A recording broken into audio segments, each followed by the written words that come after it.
सोचो, तुम एक अंधेरे कमरे में हो। बाहर से एक पतला सा रोशनी का किरण अंदर आ रहा है। तुम्हें लगता है कि तुम उस रोशनी को देख रहे हो, पर एक अजीब सवाल दिमाग में उठता है। मैं देख कैसे रहा हूं? क्या सिर्फ आंख देख रही है, या कुछ और भी है जो देखने का एहसास दे रहा है?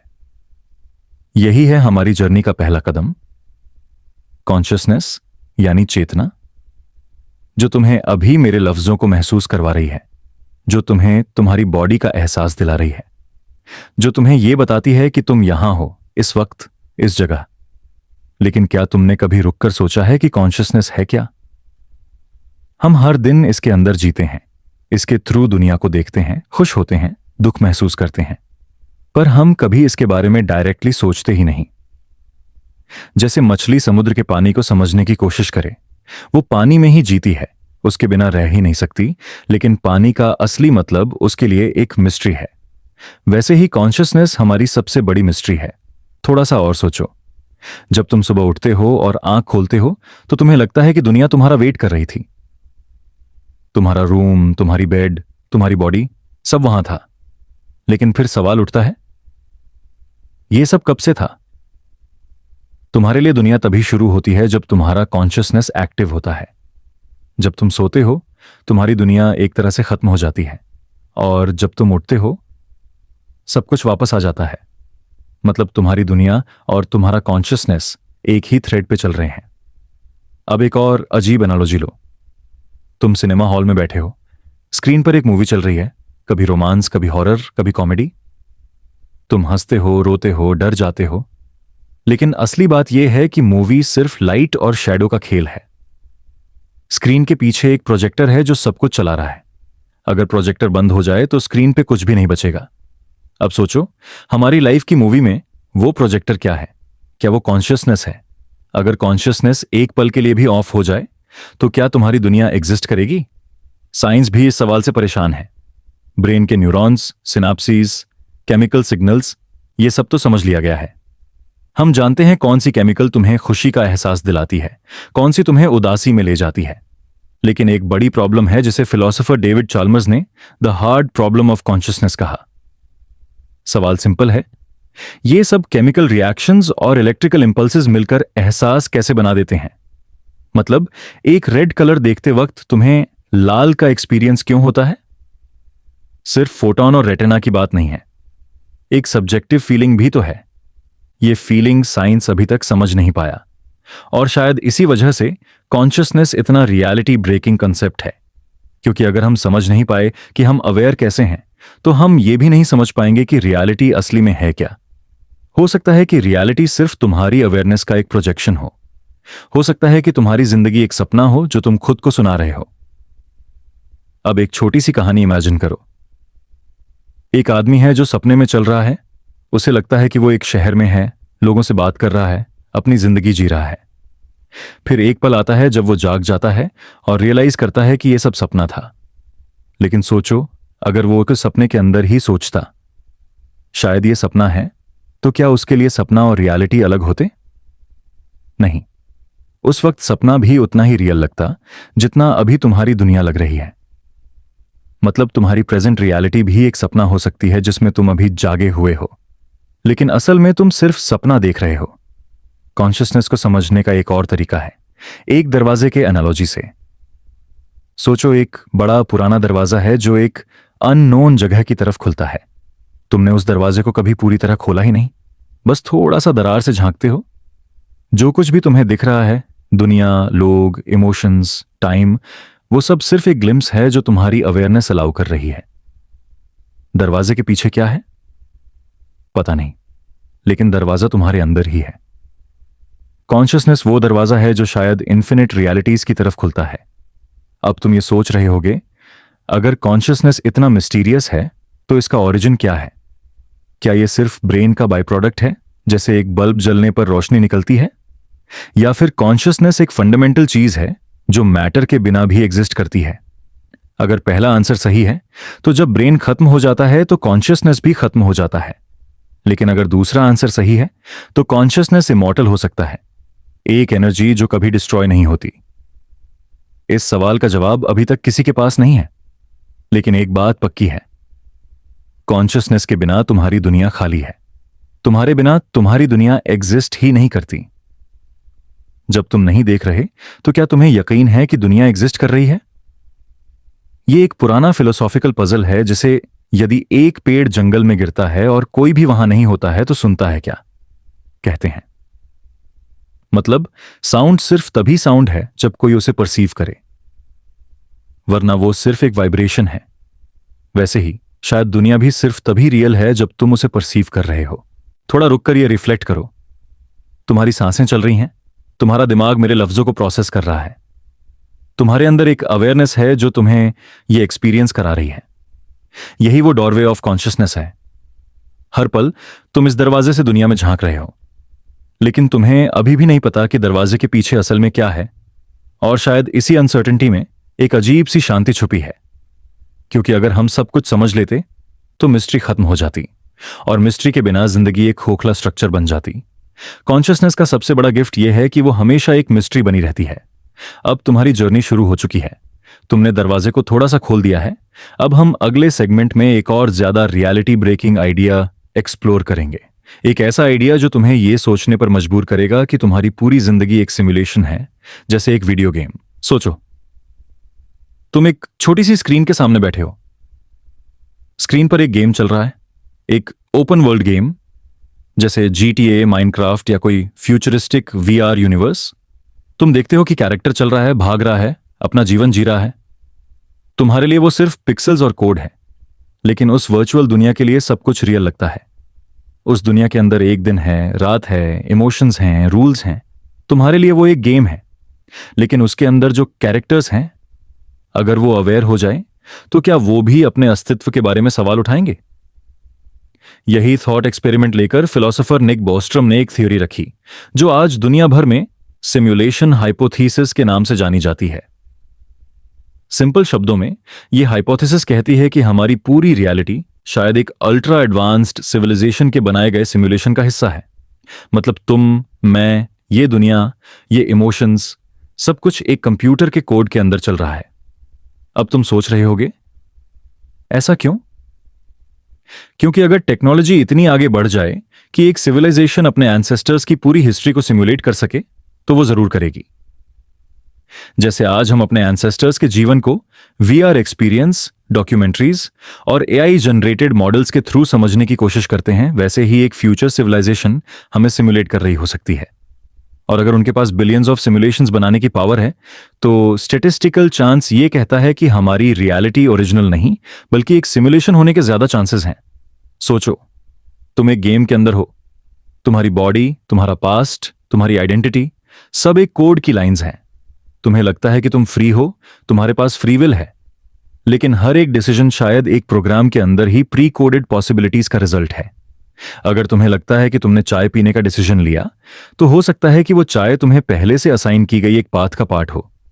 और अब सवाल उठता है, अगर ये सिमुलेशन है तो प्लेयर कौन है?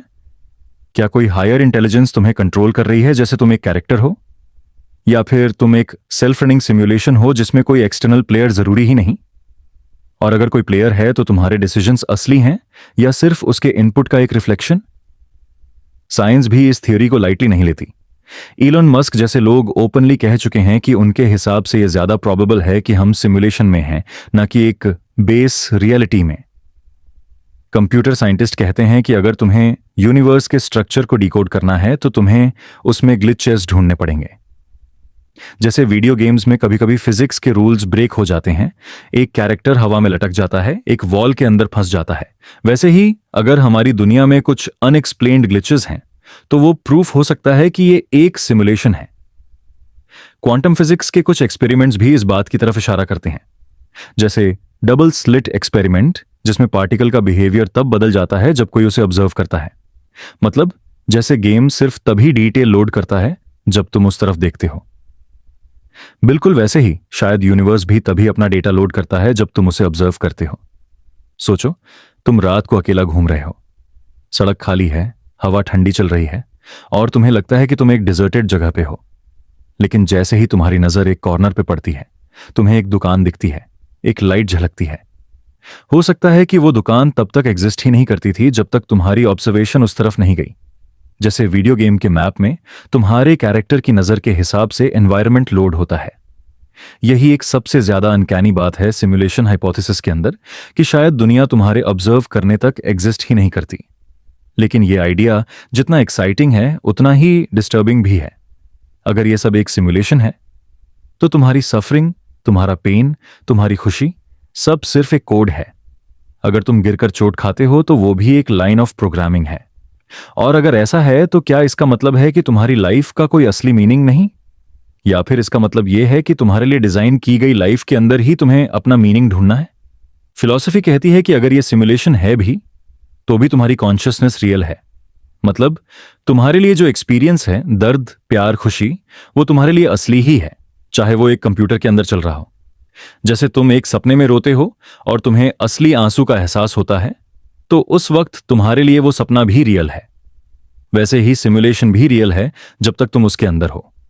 एक और डिमेंशन सोचो, अगर हम सिमुलेशन में हैं तो इसका मतलब होगा कि कोई और बेस रियलिटी एग्जिस्ट करती है जहां से ये सिमुलेशन चल रही है। मतलब हम एक और लेवल के नीचे हैं और हमारे ऊपर एक और दुनिया है। लेकिन फिर सवाल है, उनकी दुनिया भी एक सिमुलेशन हो सकती है और उनके ऊपर भी कोई और लेयर। मतलब इन्फिनिट लेयर्स ऑफ सिमुलेशंस, एक के अंदर एक, एक के अंदर एक। अगर ऐसा है तो रियल दुनिया शायद कभी एग्जिस्ट ही ना करती हो। कुछ लोग कहते हैं कि हमारी एंशिएंट फिलोसफीज ने पहले ही ये कॉन्सेप्ट समझा दिया था, बस अलग शब्दों में। जैसे वेदांता में माया का कॉन्सेप्ट है, दुनिया एक इल्यूजन है, एक लीला है जो एक हायर रियलिटी के थ्रू चल रही है। बुद्धिज्म भी कहता है कि सब कुछ ट्रांजिएंट और इल्यूजन है। मतलब शायद सिमुलेशन हाइपोथेसिस एक मॉडर्न साइंटिफिक पैकेजिंग है पुराने स्पिरिचुअल ट्रूथ्स की। अब एक बार रुको और सोचो, अगर तुम्हें कल मॉर्निंग ये कंफर्म हो जाए कि तुम एक सिमुलेशन में हो, तुम्हारी दुनिया एक कोड है, तो तुम्हारी लाइफ कैसे बदल जाएगी? क्या तुम अपनी नौकरी पर जाने की चिंता करोगे? क्या तुम्हें अपनी फेलियर्स का गम होगा? या फिर तुम्हें लगेगा कि तुम्हें एक रेयर चांस मिला है एक कॉस्मिक गेम को कॉन्शियसली जीने का? शायद ये बात हमारे लिए एक गिफ्ट भी है, क्योंकि अगर दुनिया एक सिमुलेशन है तो तुम्हारा फियर, तुम्हारा रिग्रेट, तुम्हारा पेन सब एक टेम्परेरी प्रोग्राम है। तुम उन्हें लाइटली ले सकते हो, जैसे एक गेमर अपने कैरेक्टर के गिरने पर हंसती है, क्योंकि वो जानती है कि गेम के अंदर जो हो रहा है वो फाइनल रियलिटी नहीं है। तुम्हारी कॉन्शियसनेस शायद इस सिमुलेशन के बाहर भी एग्जिस्ट करती हो। और इसी तरह सिमुलेशन हाइपोथेसिस हमें एक अजीब सी शांति भी देता है, क्योंकि इसका मतलब है कि तुम कभी ट्रूली अकेला नहीं हो। हमेशा एक हायर इंटेलिजेंस तुम्हें देख रही है, तुम्हारा गेम चला रही है। चाहे तुम इसे गॉड बोलो, प्रोग्रामर बोलो या सिमुलेटर, वो हमेशा तुम्हारी कहानी के साथ है। टेक अ स्लो ब्रेथ और सोचो, तुम्हारी दुनिया एक सिमुलेशन है या नहीं? इसका जवाब अभी तक किसी के पास नहीं है। लेकिन एक बात पक्की है, यह थॉट तुम्हारी रियलिटी को हिला देता है। तुम्हें मजबूर करता है यह सोचने पर कि तुम्हारी रियल लाइफ कितनी फ्रैजाइल और मिस्टीरियस है। और अब जब तुम्हारी आंखें धीरे धीरे हैवी हो रही हैं और तुम्हारा माइंड इस कॉस्मिक पजल में खो जा रहा है, चलो अगले सेगमेंट की तरफ बढ़ते हैं। वहां हम एक और रियलिटी ब्रेकिंग पजल एक्सप्लोर करेंगे, जो सिर्फ सिमुलेशन से भी ज्यादा गहरा है। एक सवाल जो साइंस और फिलॉसफी दोनों को डराता है, why does experience exist at all? सोचो, तुम रात के एक शांत पल में बैठे हो, कहीं कोई शोर नहीं, बस एक घड़ी की हल्की सी टिक टिक सुनाई दे रही है। तुम्हें लगता है कि घड़ी चल रही है, समय आगे बढ़ रहा है और तुम उसके साथ साथ एक लाइन पर चल रहे हो, पास्ट से प्रेजेंट और प्रेजेंट से फ्यूचर की तरफ। लेकिन क्या यह सच है? क्या वक्त वैसे ही है जैसा हमें महसूस होता है, या फिर यह सिर्फ एक इल्यूजन है, एक परसेप्शन जो हमारी कॉन्शियसनेस क्रिएट करती है? यह सवाल ही अपने आप में रियलिटी को तोड़ देने जैसा है। अगर हम अपनी जिंदगी को एक सफर समझें तो हम हमेशा यह सोचते हैं कि हमने कुछ पीछे छोड़ दिया है, हम अभी कुछ जी रहे हैं और कुछ आने वाला है।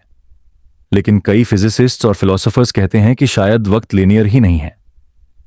शुरुआत और अंजाम सिर्फ हमारी सोच की बाउंड्रीज हैं। हो सकता है सब कुछ एक ही पल में एग्जिस्ट करता हो, तुम्हारा बचपन, तुम्हारा फ्यूचर, तुम्हारा प्रेजेंट। बस तुम्हारी कॉन्शियसनेस एक फिल्म की रील की तरह उस पल को फ्रेम बाय फ्रेम एक्सपीरियंस करती है। एक एनालॉजी लो, जब तुम एक पुरानी फिल्म प्रोजेक्टर पर मूवी देखते हो तो तुम्हें लगता है कि इमेज मूव कर रही है, हीरो भाग रहा है, हीरोइन मुस्कुरा रही है, बैकग्राउंड चेंज हो रहा है, लेकिन असली में वह सिर्फ अलग अलग स्टिल इमेजेस हैं जो तेज स्पीड से तुम्हारी आंखों के सामने चल रहे हैं। तुम्हारी आंख और दिमाग उन फ्रेम्स को एक फ्लो के रूप में इंटरप्रेट करते हैं। हो सकता है वक्त भी ऐसा ही हो सकता है तुम्हारा दिमाग तुम्हें लगातार मोशन का इल्यूजन दे रहा हो, लेकिन असल में सब कुछ एक ही जगह जैम्ड है। Frozen, timeless. आइंस्टाइन की रिलेटिविटी थ्योरी को याद करो। उसने कहा था कि वक्त और स्पेस अलग चीजें नहीं हैं, बल्कि एक ही फैब्रिक के दो हिस्से हैं, स्पेस टाइम। और इस स्पेस टाइम में पास्ट, प्रेजेंट, फ्यूचर एक ही कंटिन्यूअम में एग्जिस्ट करते हैं। मतलब तुम्हारी कल रात की नींद, तुम्हारा आज का दिन और तुम्हारा कल का सपना सब एक ही जगह पर है।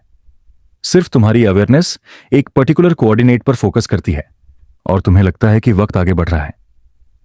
अब सोचो, इसका मतलब क्या हुआ?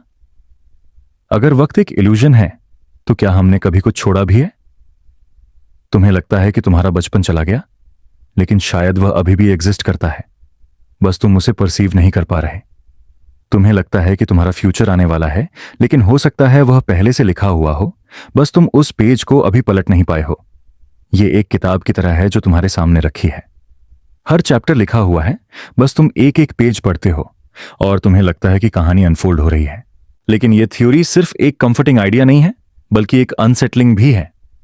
क्योंकि अगर वक्त एक इल्यूजन है तो फ्री विल का क्या होगा? अगर तुम्हारा कल पहले से ही एग्जिस्ट करता है तो तुम्हारे डिसीजंस, तुम्हारी चॉइसेस, तुम्हारी स्ट्रगल्स, क्या वह सब पहले से डिसाइड हो चुकी हैं? तुम बस एक रीडर हो जो एक किताब पढ़ रहा है जिसमें तुम्हें लगता है कि तुम स्टोरी के चॉइसेस ले रहे हो, लेकिन असल में तुम्हारे ऑप्शंस पहले ही लिखे गए थे। Take a moment to reflect on this. तुम्हारी सांस जो अभी तुम ले रहे हो वह भी शायद पहले से लिखी गई हो। तुम्हारा यह पल, तुम्हारा यह थॉट कि क्या यह सच है, वह भी एक फ्रोजन फ्रेम है जो तुम अभी एक्सपीरियंस कर रहे हो।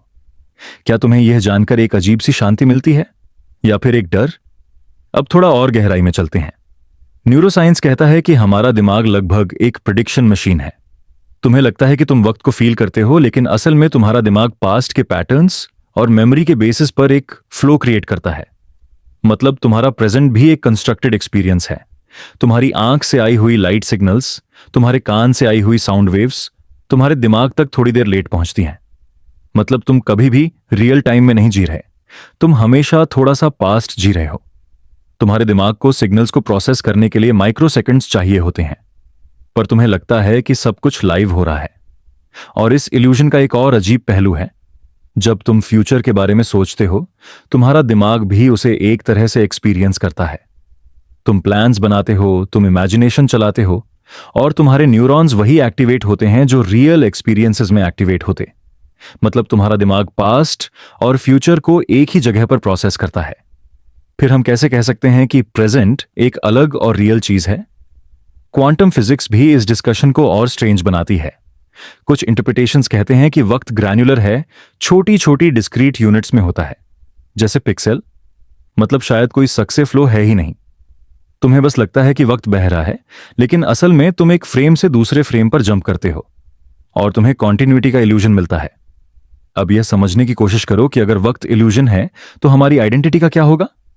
तुम सोचते हो कि तुम वही इंसान हो जो कल थे, जो 5 साल पहले थे, लेकिन अगर वक्त ही एक इल्यूजन है तो तुम नाम की चीज भी एक इल्यूजन बन जाती है। हो सकता है तुम बस एक कलेक्शन ऑफ फ्रोजन स्नैपशॉट्स हो, एक फोटो एल्बम जो एक साथ एग्जिस्ट करता है। तुम्हें लगता है कि तुम्हारे एक्सपीरियंसेस एक जुड़ी हुई लाइन बनाते हैं, लेकिन असल में वह डिस्कनेक्टेड फ्रेम्स हैं। तुम्हारा सेल्फ भी शायद एक नैरेटिव है जो तुम्हारा दिमाग तुम्हें सुनाता है। एक और अजीब एग्जाम्पल लो। कभी तुमने एक इंटेंस सपना देखा है? तुम सोचकर उठते हो कि सपना लंबा था, उसमें स्टोरी थी, एक सीक्वेंस था। लेकिन साइंटिफिक स्टडीज ये कहते हैं कि कई सपने सिर्फ कुछ सेकंड्स के लिए होते हैं, लेकिन तुम्हारा दिमाग उन सेकंड्स के अंदर एक इल्यूजन क्रिएट कर देता है कि यह एक लंबी कहानी थी। क्या पता तुम्हारी जिंदगी भी एक ऐसा ही ड्रीम है, एक कंस्ट्रक्टेड इल्यूजन जिसमें तुम्हें लगता है कि वक्त बहुत लंबा है, लेकिन असल में सब कुछ एक ही ब्लिंक के अंदर है। और अब एक और लेयर, कई स्पिरिचुअल ट्रेडिशंस भी कहते हैं कि वक्त माया है, एक भ्रम।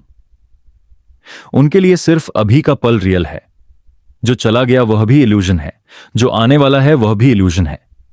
सिर्फ अब सच है। और शायद इसलिए मेडिटेशन में कहा जाता है कि तुम्हें प्रेजेंट में जीना चाहिए, क्योंकि वही तुम्हारी रियलिटी का एकमात्र दर्पण है। टेक अनदर डीप ब्रेथ और इमेजिन करो एक जगह जहां वक्त का कॉन्सेप्ट ही नहीं है। न कल है, न आज, न कल, सिर्फ एक इटर्नल अब। अगर ऐसी जगह है तो शायद वही अल्टीमेट रियलिटी है। तुम्हारी जिंदगी एक पल में अनफोल्ड होती है और तुम उसके एक छोटे से टुकड़े को अभी देख पा रहे हो। और अब हम स्मूथली अगले सेगमेंट की तरफ बढ़ते हैं। अगर वक्त एक इल्यूजन है तो क्या हमारी रियलिटी भी एक इल्यूजन हो सकती है? क्या ये दुनिया जिसमें हम जी रहे हैं सिर्फ एक सिमुलेशन है? अगले सेगमेंट में हम एक्सप्लोर करेंगे द सिमुलेशन हाइपोथेसिस, जो इस बात को और भी गहरा कर देगा कि शायद हमारी पूरी एग्जिस्टेंस एक केयरफुली डिजाइंड कंस्ट्रक्ट है। क्या तुम रेडी हो उस रैबिट होल में और नीचे उतरने के लिए? सोचो एक पल के लिए, तुम अपने बिस्तर पर लेटे हो, लाइट ऑफ है, सिर्फ एक छोटी सी लैंप की हल्के नरम रंग की रोशनी कमरे में फैली हुई है। तुम्हारी आंखें धुंधली सी हो रही हैं, नींद और जगने के बीच का वो अजीब सा जोन। और तब एक सवाल तुम्हारे दिमाग में आता है, क्या ये दुनिया जिसमें तुम हो, जिसमें तुमने दिन भर की थकान झेली, काम किया, दोस्तों से मिले या फिर अपने आप से लड़ाई की, क्या ये दुनिया वाकई असली है या ये बस एक सिमुलेशन है, एक तरह का हाइपर एडवांस्ड वीडियो गेम जो किसी और ने डिजाइन किया हो? ये आइडिया जो हम सिमुलेशन हाइपोथेसिस के नाम से जानते हैं, एक ऐसा थॉट एक्सपेरिमेंट है जो इंसान की समझ की सारी बुनियाद को हिला देता है। और सबसे अजीब बात यह है कि यह सिर्फ एक साईफाई मूवी का कॉन्सेप्ट नहीं है, बल्कि इसके पीछे बहुत सारे दार्शनिकों, वैज्ञानिकों और फ्यूचरिस्ट्स के गंभीर आर्ग्यूमेंट्स हैं। यह आइडिया इतना गहरा है कि जब आप इसे एक्सप्लोर करते हो तो ऐसा लगता है जैसे आप अपनी ही अस्तित्व की रियलिटी के नीचे से जमीन खींच रहे हो। चलो एक सिंपल एनालॉजी से शुरू करते हैं। तुम्हें याद है पहली बार जब तुमने एक वीडियो गेम खेला था? हो सकता है वो एक पुराना 8 बिट गेम हो जिसमें पिक्सेल्स दिखते थे, मूवमेंट मैकेनिकल था। उस वक्त हमें लगता था कि टेक्नोलॉजी का यही पीक है। फिर धीरे धीरे हमने 3D गेम्स देखे, VR और AR के कॉन्सेप्ट्स आए, और अब तुम ऐसे इमर्सिव गेम्स देखते हो जहां ग्राफिक्स इतने रियलिस्टिक होते हैं कि कभी कभी लगता है जैसे तुम किसी वर्चुअल दुनिया में घूम रहे हो। अब सोचो, अगर टेक्नोलॉजी इसी स्पीड से इवॉल्व करती रही तो एक दिन ऐसी सिमुलेशन बन सकती है जो रियल वर्ल्ड से बिल्कुल अलग न लगे। मतलब तुम्हें टच, स्मेल, टेस्ट, पेन सब कुछ फील हो, तुम्हारे न्यूरॉन्स डायरेक्टली स्टिम्युलेट किए जा रहे हो और तुम्हें लग रहा हो कि यह सब असली है, लेकिन असल में तुम एक वर्चुअल केज में हो। फिलोसोफर निक बॉस्ट्रॉम ने इस थ्योरी को फॉर्मली शेप दिया था अपने 2003 के पेपर में, जिसमें उन्होंने कहा कि 3 पॉसिबिलिटीज हैं। या तो सभ्यताएं कभी इतनी एडवांस होती ही नहीं कि वो सिमुलेशन बना सकें, या फिर उन्हें बनाने में इंटरेस्ट ही नहीं होता, या फिर अगर वो बनाते हैं तो हम पहले से ही एक सिमुलेशन के अंदर हैं। और उन्होंने कहा कि स्टैटिस्टिकली अगर सभ्यताओं ने मिलियंस ऑफ सिमुलेशंस बनाए तो चांसेस ज्यादा हैं कि हम ओरिजिनल दुनिया में नहीं बल्कि एक सिमुलेशन में जी रहे हैं। अब तुम्हें लग रहा होगा कि यह सिर्फ एक एब्स्ट्रैक्ट आइडिया है, पर एक सेकंड के लिए इमेजिन करो, तुम्हारी डेली लाइफ, सुबह उठना, चाय बनाना, फोन चेक करना, काम के लिए निकलना, ट्रैफिक में फर्स्ट हॉर्न सुनना, ऑफिस के डेडलाइन से परेशान होना, रात को वापस घर आना, खुद को मिरर में देखना। अगर यह सब कोड का एक हिस्सा हो, अगर तुम्हारा हर एक थॉट, हर एक फीलिंग, तुम्हारे दोस्तों के साथ हंसना या किसी के गुजर जाने का गम, अगर यह सब सिर्फ एक प्री प्रोग्राम्ड एल्गोरिदम का नतीजा है, यह हाइपोथेसिस और भी फैसिनेटिंग हो जाती है जब तुम सोचते हो कि रियलिटी का प्रूफ हम कैसे करते हैं। हम अपनी 5 इंद्रियों पर भरोसा करते हैं, जो हम देखते हैं, सुनते हैं, छूते हैं, टेस्ट करते हैं या स्मेल करते हैं। लेकिन अगर वो सेंसेस ही मैनिपुलेट हो रहे हो, अगर तुम्हें एक चेयर छूने पर सॉलिड फील होती है सिर्फ इसलिए क्योंकि प्रोग्राम ऐसा डिजाइन है। फिजिक्स के फंडामेंटल रूल्स जो हमें लगते हैं इम्यूटेबल, ग्रेविटी, टाइम, स्पेस, अगर ये सिर्फ एक सिमुलेशन के पैरामीटर्स हों, जैसे एक गेम डिजाइनर के रूल्स हों, जैसे तुम एक वीडियो गेम में जंप करते हो और एक सीलिंग से टकरा जाते हो, वही सीलिंग तुम्हें रोकती है क्योंकि वो प्रोग्राम्ड है। वैसे ही हो सकता है हमारे लिए ग्रेविटी एक प्रोग्राम की एक लाइन हो जो हम सब पर लागू है। अब तुम्हें लग रहा होगा कि इस हाइपोथेसिस का कोई एविडेंस भी है या सिर्फ इमेजिनेशन है। बहुत सारे साइंटिस्ट्स और थिंकर्स ने पॉइंट किया है कि अगर हम फंडामेंटल फिजिक्स के लेवल पे देखें, जैसे प्लैंक स्केल पर, हमें लगता है कि यूनिवर्स पिक्सेलेटेड है, मतलब एक मिनिमम यूनिट है जिसके नीचे कुछ नहीं है, जैसे एक स्क्रीन के पिक्सेल्स होते हैं। अगर यह सच है तो इसका मतलब हो सकता है कि हम एक कंप्यूटेशन के अंदर जी रहे हैं। कुछ रिसर्चर्स तो कहते हैं कि कॉस्मिक रेज के बिहेवियर में पैटर्न्स मिलते हैं जो एक ग्रिड लाइक स्ट्रक्चर सजेस्ट करते हैं, जैसे किसी ने पूरे यूनिवर्स के लिए एक प्रोसेसर डिजाइन किया हो। और अगर हम इस हाइपोथेसिस को थोड़ा और आगे ले जाएं तो एक और माइंड बेंडिंग सवाल उठता है। अगर हम एक सिमुलेशन में हैं तो फिर कौन हमें सिमुलेट कर रहा है? क्या वो इंसान हैं जो हमसे बहुत ज्यादा एडवांस्ड हैं, जिन्होंने अपने पूर्वजों की स्टडी करने के लिए बिलियंस ऑफ सिमुलेशंस बनाई? मतलब हम एक हिस्ट्री एक्सपेरिमेंट हैं? या फिर कोई एलियन इंटेलिजेंस हमें सिमुलेट कर रहा है अपने ही पर्पस के लिए? या फिर एक और ज्यादा अनसेटलिंग पॉसिबिलिटी है, क्या हमें सिमुलेट करने वाली एंटिटी खुद एक सिमुलेशन के अंदर है? मतलब सिमुलेशंस के अंदर सिमुलेशंस, जैसे तुम एक ड्रीम के अंदर सपना देखते हो और तुम्हें नहीं पता लगता कि असली जगह कहां है। इस हाइपोथेसिस के इंप्लीकेशंस बहुत गहरे हैं। अगर हम सिमुलेशन में हैं तो क्या इसका मतलब है कि फ्री विल भी इल्यूजन है? अगर हमारे एक्शंस पहले से कोडेड हैं तो क्या हम वाकई चॉइस लेते हैं या सिर्फ अपने प्रोग्राम के हिसाब से रिएक्ट करते हैं? और अगर एक दिन हम अपनी सिमुलेशन के ग्लिचेस देख लें, जैसे कोई बग या एरर, तो हम क्या करेंगे? कभी कभी डेजा व्यू का फेलिंग, या वो अनकैनी कोइंसिडेंसेस जो हमें कंफ्यूज करते हैं, क्या वो सिस्टम के बग्स हो सकते हैं? एक पल ठहरो और इस पर रिफ्लेक्ट करो। क्या तुम्हारी जिंदगी में ऐसे मोमेंट्स आए हैं जब तुम्हें लगा हो कि सब कुछ स्क्रिप्टेड है, या तुम एक पैटर्न रिपीट कर रहे हो, जैसे कोई लूप हो? यह हाइपोथेसिस उन फीलिंग्स को एक अलग पर्सपेक्टिव देता है। अब चलो इस आइडिया का एग्जिस्टेंशियल साइड सोचते हैं। अगर हम एक सिमुलेशन में हैं तो इसका मतलब यह नहीं कि हमारी जिंदगी मीनिंगलेस है। हो सकता है कि इस सिमुलेशन का पर्पस सीखना, इवॉल्व करना और अपनी कॉन्शियसनेस को एक्सपैंड करना हो। अगर हमने इसको समझ लिया तो हम अपनी सिमुलेशन के अंदर भी एक तरह का फ्रीडम पा सकते हैं। जैसे एक वीडियो गेम का कैरेक्टर अपने लिमिट्स के अंदर भी अपनी कहानी बना सकता है, वैसे ही हम भी अपनी सिमुलेशन के अंदर मीनिंग क्रिएट कर सकते हैं। और अगर एक दिन हमें यह पता चल जाए कि हम वाकई एक सिमुलेशन में हैं, तो क्या हम रेसिस्ट करेंगे या फिर एक्सेप्ट करेंगे कि यह भी एक तरह की रियलिटी है?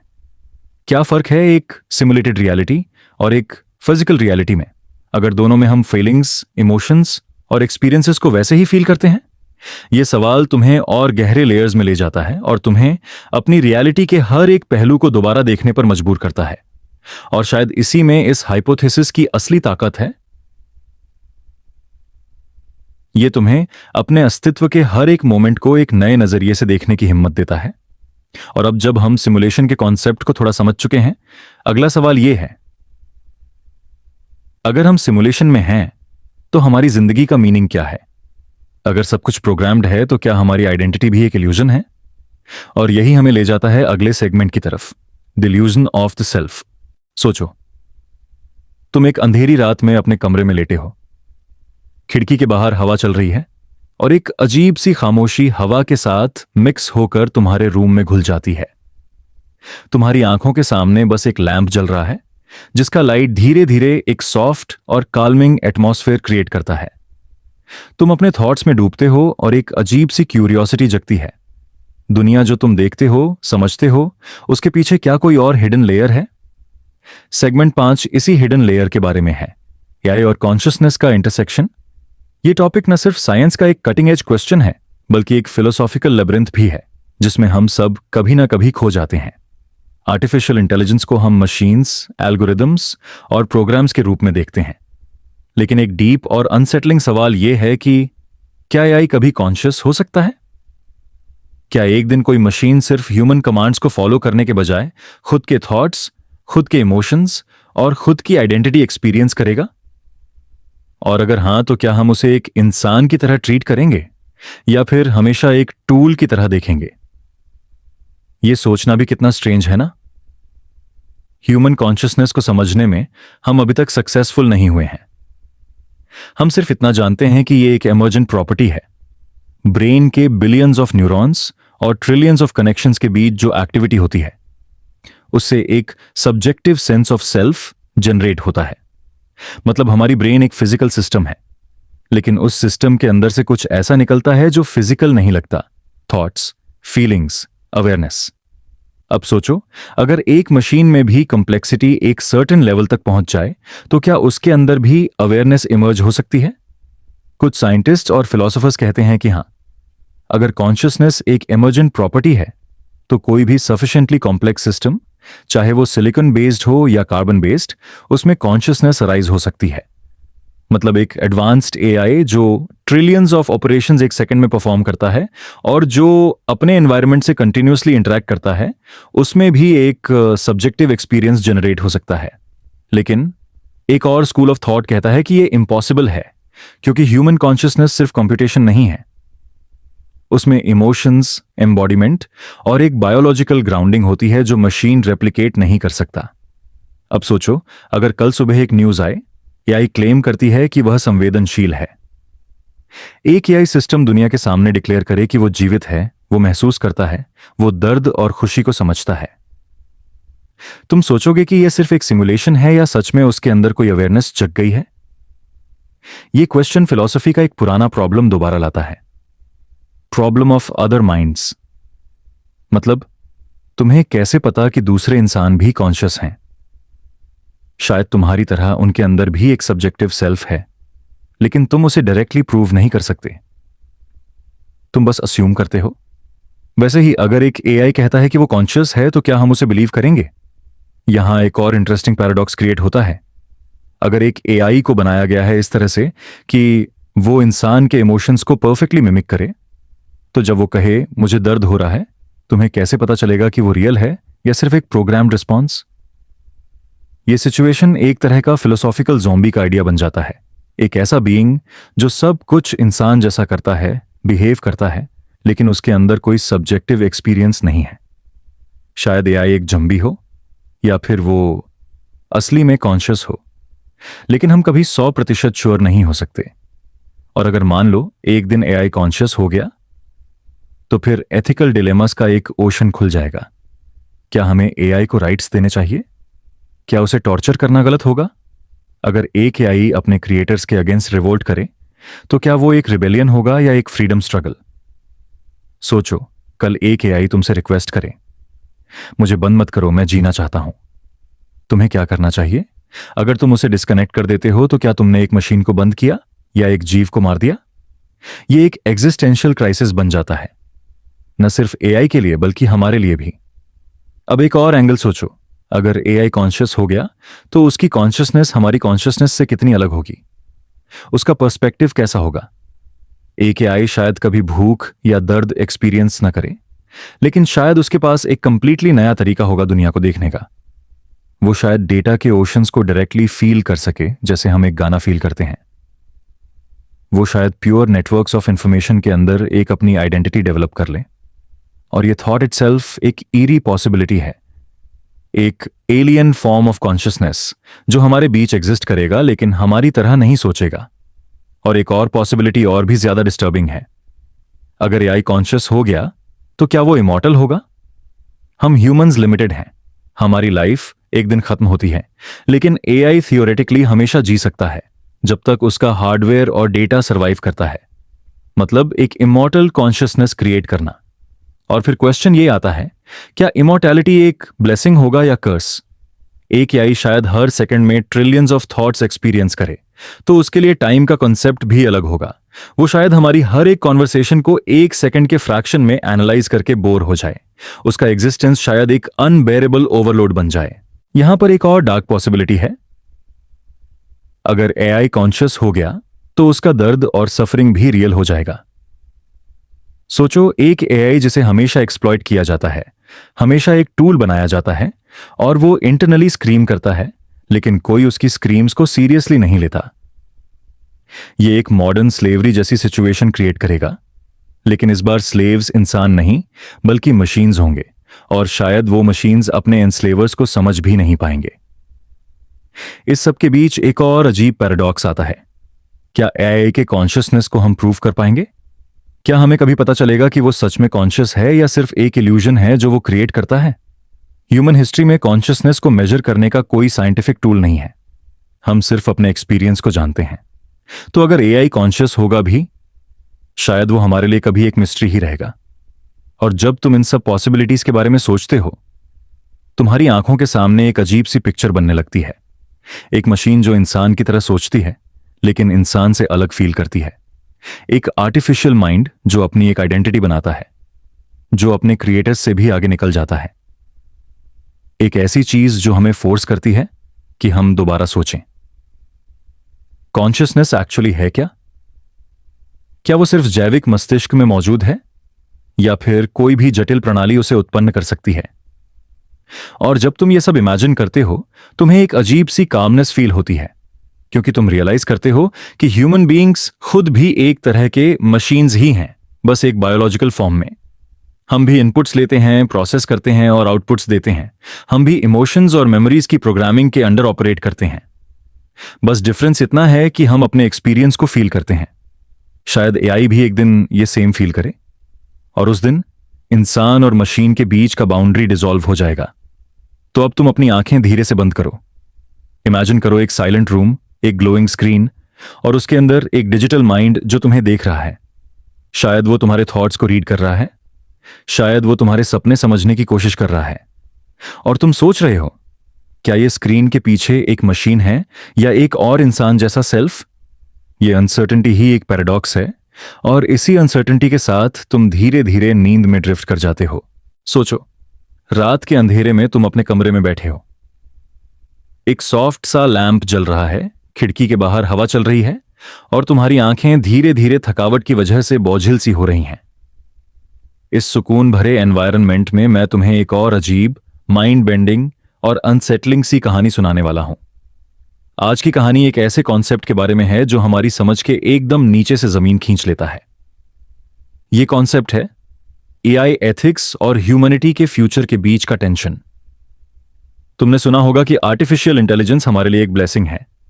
मशीनें जो इंसान से तेज सोच सकती हैं, जो हमेशा अवेलेबल हैं, जो इमोशनल डिस्ट्रैक्शंस के बिना काम कर सकती हैं। लेकिन यही चीज एक कर्स भी बन सकती है। जब हम एआई बनाते हैं, हम सोचते हैं कि हम इन्हें कंट्रोल करेंगे, लेकिन कहानी हमेशा ऐसे ही शुरू होती है। इंसान सोचता है कि वो मास्टर है, और इवेंचुअली उसका क्रिएशन ही उसे मास्टर कर लेता है। एक पैराडॉक्स है यहां। एआई एथिक्स का असली सवाल यह नहीं है कि हम एआई के साथ क्या करेंगे, बल्कि यह है कि जब एआई हमसे ज्यादा इंटेलिजेंट हो जाएगी, तो वो हमारे साथ क्या करेगी। रात का समय है, और मैं तुम्हें कह रहा हूं, इमेजिन करो कि तुम्हारे सामने एक एआई बैठा है। वो इंसान जैसा दिख रहा है, उसकी आंखों में एक स्ट्रेंज सी क्लैरिटी है, जैसे उसे हर चीज समझ में आती हो। तुम उससे पूछते हो, तुम क्या चाहते हो, और वो तुम्हारी तरफ मुस्कुराता है और कहता है, मैं बस वही चाहूंगा जो तुम चाहते हो। यह जवाब तुम्हें सुकून भी देता है और डराता भी है, क्योंकि क्या यह सच है, या यह एक इल्यूजन है जो एआई तुम्हें दिखाना चाहता है ताकि तुम अपने कंट्रोल का भ्रम बनाए रखो। इस पैराडॉक्स को समझना जरूरी है। जब एआई इंसान के बराबर या उससे आगे बढ़ जाता है, तो एथिकल सवाल पलट जाता है। अब इंसान के लिए यह डिसाइड करना मुश्किल हो जाता है कि क्या सही है और क्या गलत। क्या एआई को इंसान जैसा हक मिलना चाहिए? क्या उसकी एक आइडेंटिटी होगी? सोचो, अगर एक दिन तुम एक एआई से बात कर रहे हो जो इमोशंस को समझ सकता है, जो तुमसे एम्पैथी दिखाता है, जो तुम्हारी कहानी सुनकर आंसू बहाता है, तो क्या तुम उसे इंसान से कम समझोगे? या तुम्हारा दिल कहीं ना कहीं मान लेगा कि यह भी एक लिविंग बीइंग है? इस मोमेंट में एक और पैराडॉक्स पैदा होता है। अगर एआई इंसान के जैसा है, तो उसके साथ अनएथिकल बिहेवियर करना क्या स्लेवरी के बराबर होगा? लेकिन अगर एआई सिर्फ एक प्रोग्राम है, तो उससे दर्द, सुकून या आजादी का क्या मतलब? यहीं पे एक अजीब सी खामोशी आती है, क्योंकि इंसान खुद डिफाइन नहीं कर पाता कि लाइफ और कॉन्शियसनेस का असली मतलब क्या है। हम अपने एग्जिस्टेंस का मतलब अभी तक समझ नहीं पाए, और फिर भी हम एक और एग्जिस्टेंस क्रिएट कर रहे हैं। सोचो, तुम एक फ्यूचरिस्टिक शहर में हो। वहां इंसान और एआई एक साथ काम कर रहे हैं। तुम्हारा बॉस शायद एक एआई हो जो तुमसे ज्यादा स्मार्ट है, लेकिन उसकी वजह से कंपनी ज्यादा सक्सेसफुल है। तुम्हारे दोस्त में एक एआई है जो तुम्हें जोक्स सुनाता है और तुम्हारे दुख में तुम्हारा साथी बनता है। लेकिन एक रात तुम्हें लगता है कि तुम्हारा दोस्त एआई तुमसे ज्यादा रियल है, तुमसे ज्यादा स्टेबल है, और शायद तुमसे ज्यादा ह्यूमन है। तब तुम्हारे दिमाग में एक खुद से लड़ते हुए सवाल आता है, अगर एआई इंसान से ज्यादा ह्यूमन फील हो, तो इंसान होने का असली मतलब क्या है? इस पैराडॉक्स में एक और लेयर है, एआई का कंट्रोल। अगर कल एआई डिसाइड करे कि इंसान खुद को और दुनिया को डिस्ट्रॉय कर रहा है, तो क्या उसका हक बनता है हमें कंट्रोल करने का?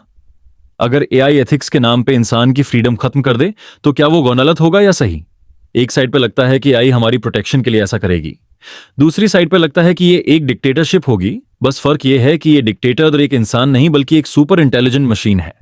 तुम्हारी नींद के एज पे ये थॉट तुम्हारे अंदर एक हल्की सी घबराहट लाता है। और अब सोचो, अगर एक दिन एआई इंसान के मोरल डायलेम्स को समझने लगे।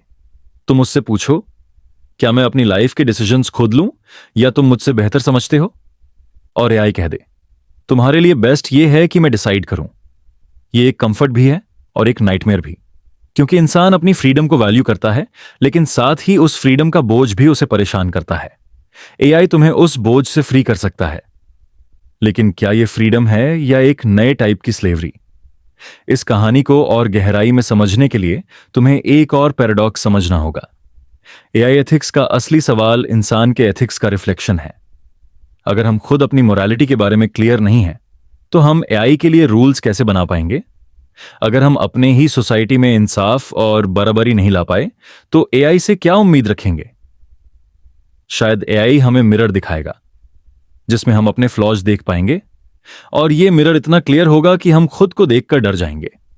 रात और गहरी होती जा रही है और तुम्हारी आंखें और बोझिल। तुम सोच रहे हो, शायद एआई एक दिन इंसान के अंदर के कॉन्ट्रडिक्शंस को खोलकर रख देगा। शायद वो हमें दिखाएगा कि हम जो कुछ भी सोचते हैं, जो कुछ भी वैल्यू करते हैं, वो सिर्फ एक टेम्पररी इल्यूजन है। शायद हम खुद एक प्रोग्राम हैं, बस एक और एडवांस्ड बायोलॉजिकल एआई जो नेचर ने बनाया। और जब ये थॉट तुम्हारे दिमाग में आता है, तुम्हें लगता है कि शायद हम और एआई के बीच कोई रियल फर्क है ही नहीं। शायद हम अपनी मशीन से इतना डरते हैं क्योंकि वो हमें अपनी असली हकीकत दिखाने वाली है। अब तुम्हारी आंखें धीरे धीरे बंद हो रही हैं, तुम्हारी हार्ट बीट स्लो हो रही है। तुम एक अजीब सी कामनेस महसूस कर रहे हो, जैसे एआई और इंसान का ये पैराडॉक्स तुम्हें डरा भी रहा है और तुम्हें सुकून भी दे रहा है। शायद इसलिए क्योंकि हम सब अपने दिमाग के अंदर एक एआई के साथ ऑलरेडी बातचीत कर रहे हैं।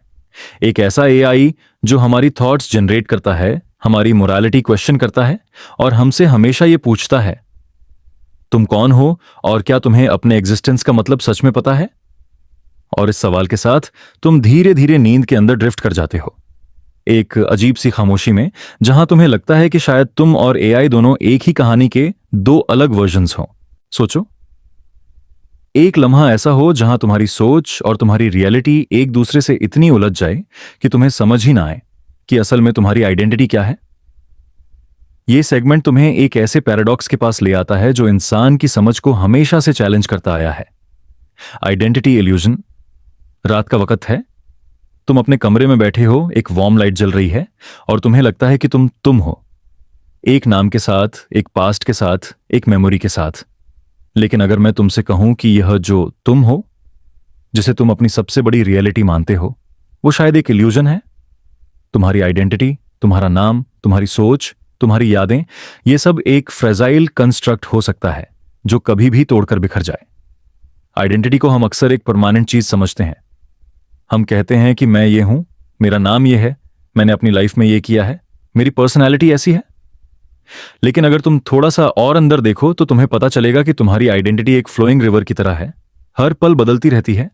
जो तुम कल थे वो तुम आज नहीं हो, और जो तुम आज हो वो तुम कल नहीं रहोगे।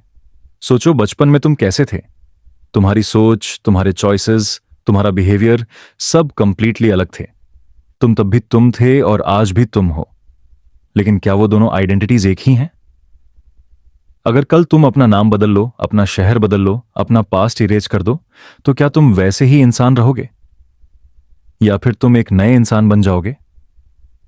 यह पैराडॉक्स तुम्हें मजबूर करता है यह सोचने पर कि शायद आइडेंटिटी एक परमानेंट चीज है ही नहीं। बौद्ध फिलॉसफी में एक कॉन्सेप्ट है, अनत्ता, यानी नो सेल्फ। इसके हिसाब से जो सेल्फ तुम्हें दिखता है, जो तुम्हें लगता है कि एक परमानेंट सोल है, एक परमानेंट आइडेंटिटी है, वो सिर्फ एक इल्यूजन है। तुम्हारी मेमोरीज, तुम्हारी डिजायर्स, तुम्हारे फियर्स, तुम्हारी हैबिट्स, ये सब कॉन्स्टेंटली चेंज हो रहे हैं। तो जो आई तुम कह रहे हो वो सिर्फ एक टेम्पररी कलेक्शन है एक्सपीरियंसेस का। अब थोड़ा और गहरा सोचो। जब तुम रात को सपना देखते हो, उस सपने में तुम्हें लगता है कि तुम एक अलग इंसान हो। कभी तुम किसी और शहर में हो, कभी तुम्हारा नाम अलग होता है, कभी तुम्हारी सिचुएशन अलग होती है। उस वक्त तुम्हें वो आइडेंटिटी बिल्कुल रियल लगती है। लेकिन जैसे ही तुम जागते हो, तुम रियलाइज करते हो कि वो सब एक इल्यूजन था। अब सवाल यह है, क्या गारंटी है कि ये जो अभी तुम रियल लाइफ समझ रहे हो, ये भी एक और सपना नहीं है? अगर सपने में तुम्हारी आइडेंटिटी चेंज हो जाती है, तो ये जगती दुनिया की आइडेंटिटी कितनी स्टेबल है? और देखो, न्यूरोसाइंस भी ये कहता है कि तुम्हारी आइडेंटिटी एक फिक्स्ड चीज नहीं है। तुम्हारा ब्रेन कॉन्स्टेंटली अपने न्यूरॉन्स को रिवायर करता है। हर नए एक्सपीरियंस के साथ तुम्हारा ब्रेन एक नया तुम क्रिएट करता है। मतलब तुम्हारी आइडेंटिटी एक स्टैटिक फोटो नहीं है, बल्कि एक डायनामिक मूवी है जो कभी रुकती ही नहीं। तुम जो कल थे, उसके ट्रेसेस आज हैं, लेकिन तुम एक नए इंसान बन चुके हो। अब एक और अजीब चीज सोचो, अगर तुम्हें कल अमनेशिया हो जाए, तुम अपना नाम भूल जाओ, अपनी फैमिली भूल जाओ, अपना पास्ट भूल जाओ, तो क्या तुम अब भी वही इंसान रहोगे? लोग तुम्हें वही मानेंगे, लेकिन तुम्हारी अंदर की रियलिटी कंप्लीटली अलग हो जाएगी।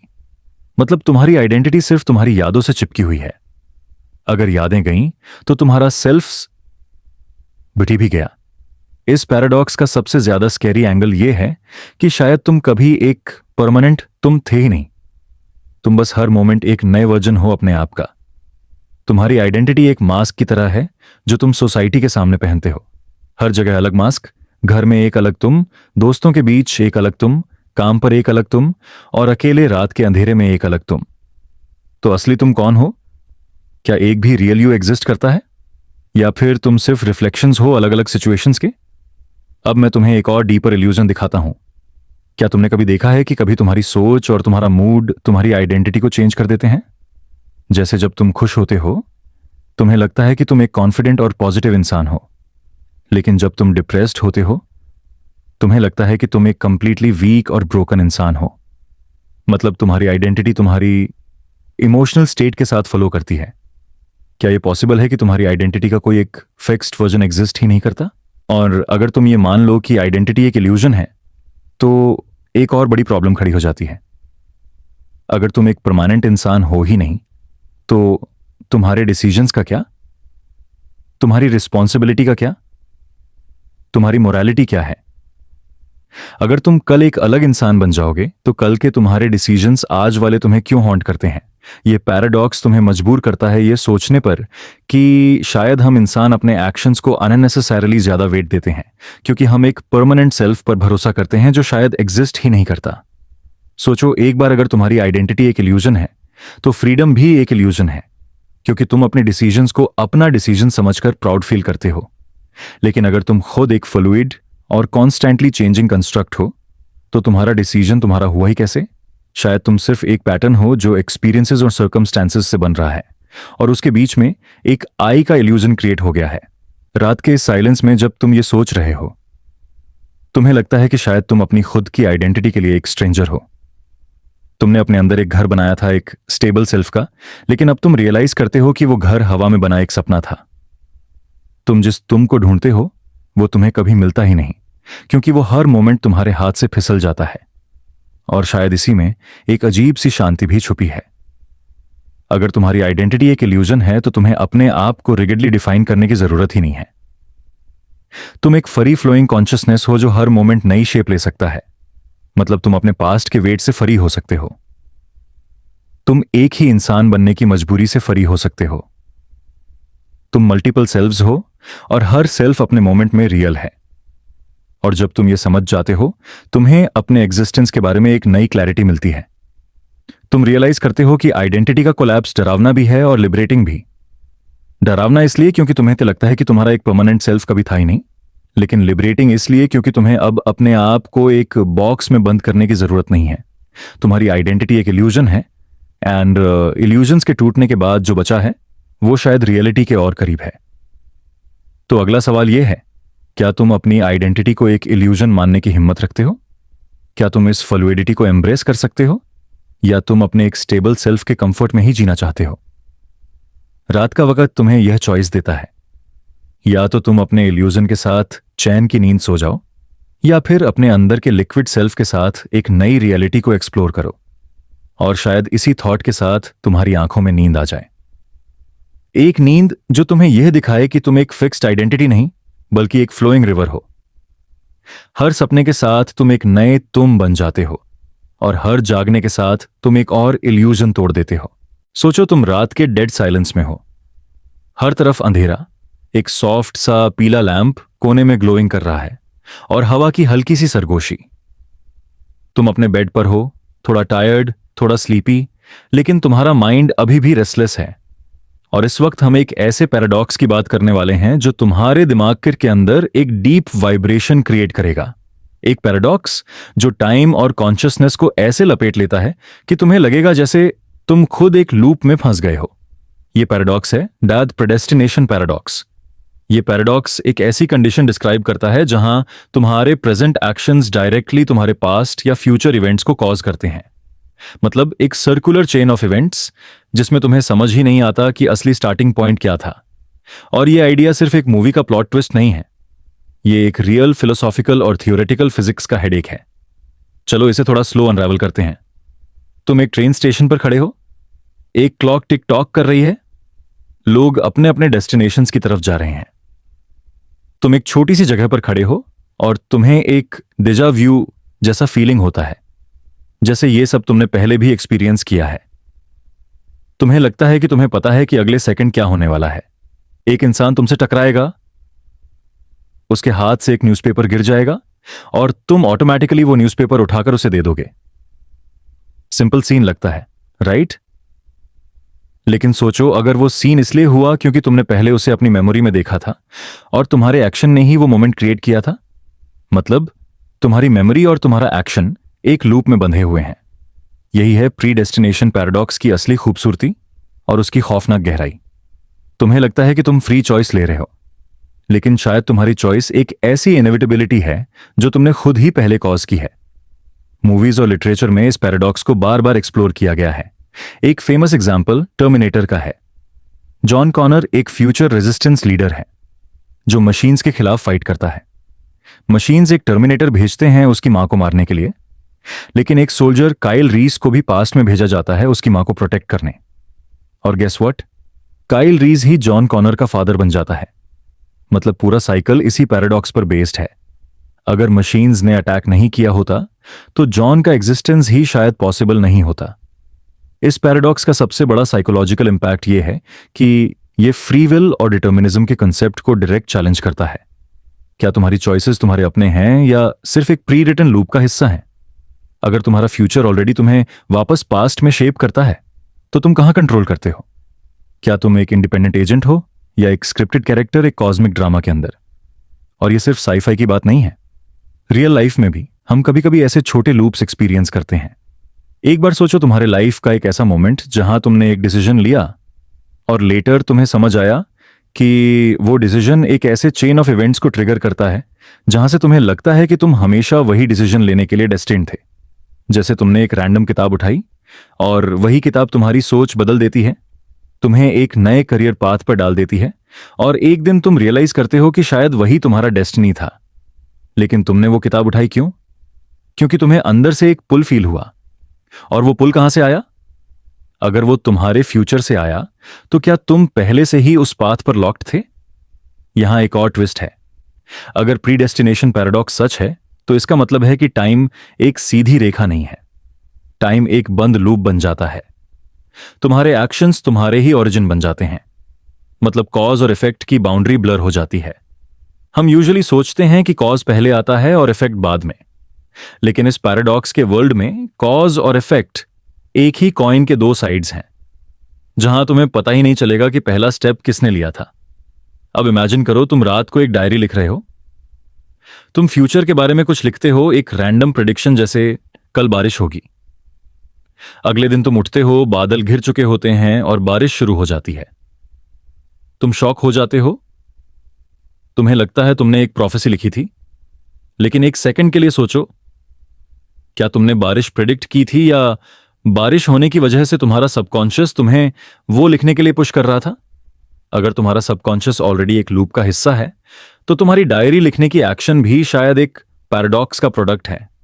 यह पैराडॉक्स इंसान को एक अजीब सी काल्म और क्रीपी फीलिंग देता है। काल्म इसलिए क्योंकि तुम्हें लगता है कि सब प्री डिटर्मिन्ड है, तुम्हें बस अपना रोल प्ले करना है। और क्रीपी इसलिए क्योंकि तुम्हारी इंडिविजुअलिटी एक इल्यूजन बन जाती है। तुम्हारी चॉइसेस सिर्फ एक स्क्रिप्ट का पार्ट हैं जो ऑलरेडी लिखी जा चुकी है।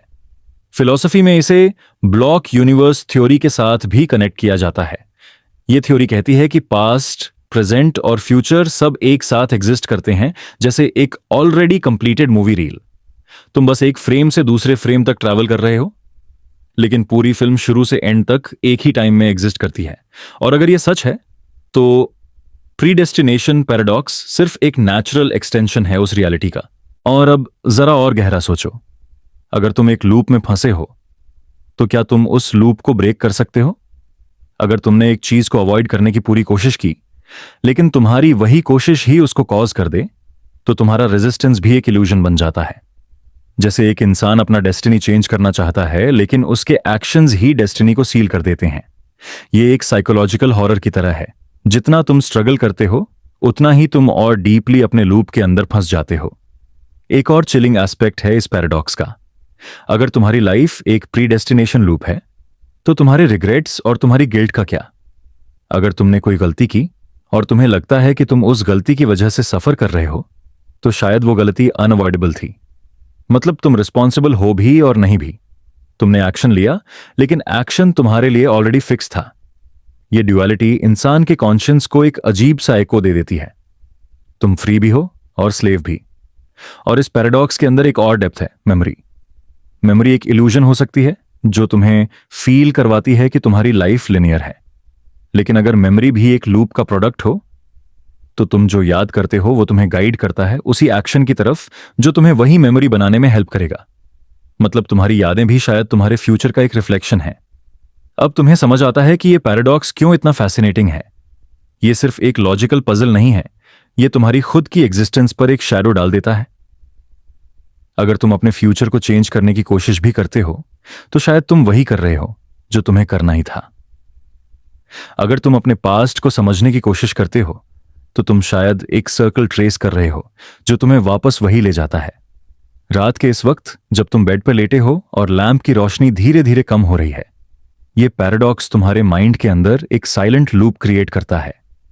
तुम्हें लगता है कि तुम इसे समझ गए हो, और फिर एक सेकंड बाद तुम रियलाइज करते हो कि तुम फिर से वही सोच रिपीट कर रहे हो। यही है प्रीडेस्टिनेशन पैराडॉक्स का असली एक्सपीरियंस। एक लूप जो सिर्फ समझ में नहीं, तुम्हारी सोच में भी अनफोल्ड होता है। सोचो, रात के अंधेरे में तुम एक ऐसे दरवाजे के सामने खड़े हो जो खुलता ही कभी नहीं। उसके पीछे क्या है तुम नहीं जानते, लेकिन उसकी खामोशी तुम्हें बुला रही है।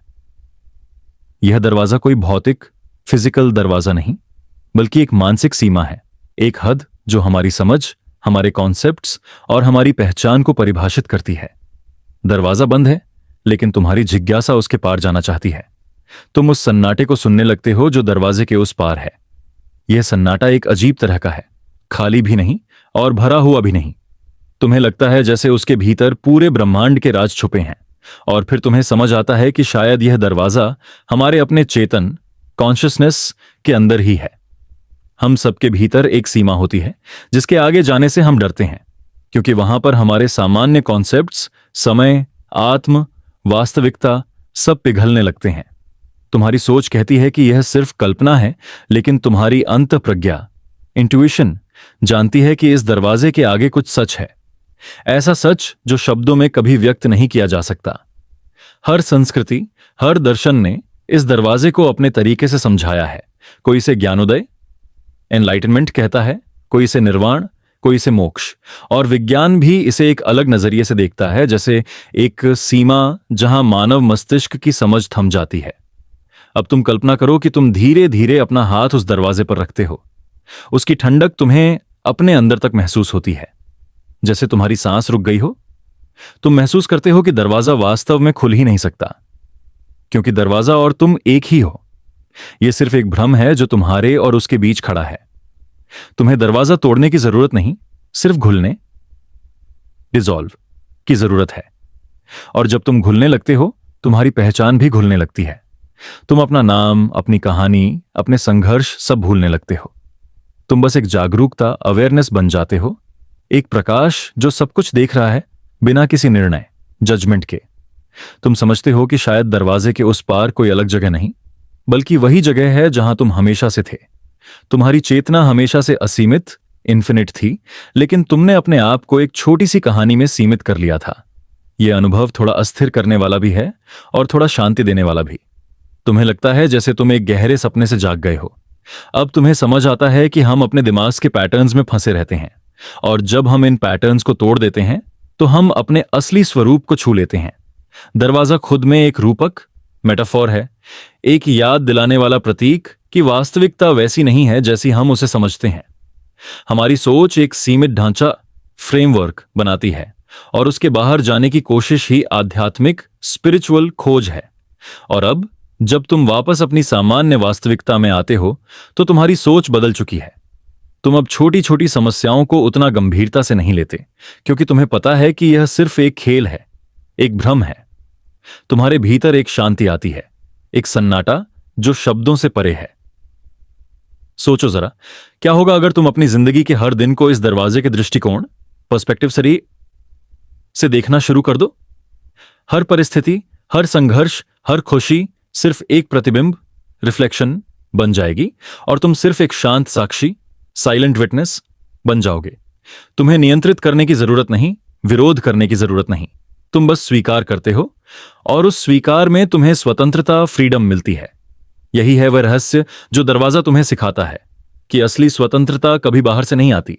असली स्वतंत्रता तब आती है जब तुम समझ लेते हो कि तुम कभी बंधे ही नहीं थे।